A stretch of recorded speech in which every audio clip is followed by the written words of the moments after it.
Hello കുഞ്ഞുമണീസ്. ഇന്ന് ഞങ്ങളെ വീട്ടിൻ്റെ അടുത്ത് തന്നെയുള്ള ഒരു കുഞ്ഞു കൃഷിത്തോട്ടത്തിലാണ് ഞങ്ങളെ വീടിൻ്റെ തൊട്ടടുത്തുള്ളൊരു ചേച്ചി അവരൊറ്റയ്ക്ക് ചെയ്യുന്ന ഒരു ചെറിയ കൃഷിയുടെ ഒരു സംരംഭമാണ് ഈ വഴുതന അവരുടെ വീടിൻ്റെ സൈഡിലായിട്ട് തന്നെയാണ് നട്ടേക്കുന്നത്. അതിൽ വേറെ ആട്ടും കാഷ്ടം, പിന്നെ കോഴിയുടെ കാഷ്ടം, ചാണകം ഇതൊക്കെ ഉപയോഗിച്ച് ചെയ്യുന്ന ഒരു കൃഷിയാണ്. അല്ലാതെ വേറെ വളമൊന്നും ഉപയോഗിക്കാറില്ല. ഇത് ഈ ചെയ്തേക്കുന്ന കൃഷി രീതിയിൽ അവർ കൊടുക്കുക എന്നതിന് വേണ്ടിയൂടെയാണ് ഇത് ചെയ്തേക്കുന്നത്.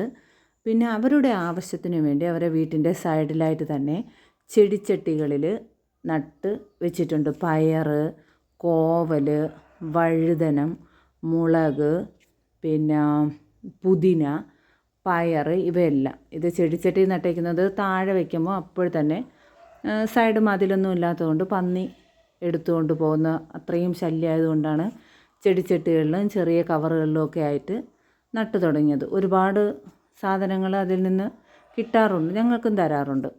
പിന്നെ കൂടാതെ ഞങ്ങളത് വാങ്ങിക്കാറുമുണ്ട്.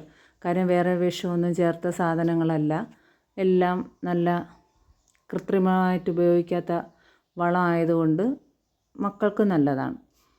ഇതുകൊണ്ട് പയറൊക്കെ വീടിൻ്റെ സൈഡിലായിട്ടൊക്കെയാണ് കൃഷി ചെയ്തേക്കുന്നത്. നമ്മളെ വീട്ടിൽ തൂക്കിയിട്ടേക്കുന്നത് ഓർക്കിഡൊക്കെ ആയിരിക്കും. അവരുടെ വീട്ടിൽ പുതിനയും എല്ലാം ചെടിച്ചട്ടികളിലാക്കി തൂക്കിയിട്ടേക്കുകയാണ്. എന്തായാലും കാണാൻ നല്ല ഭംഗിയുണ്ടായിരുന്നു.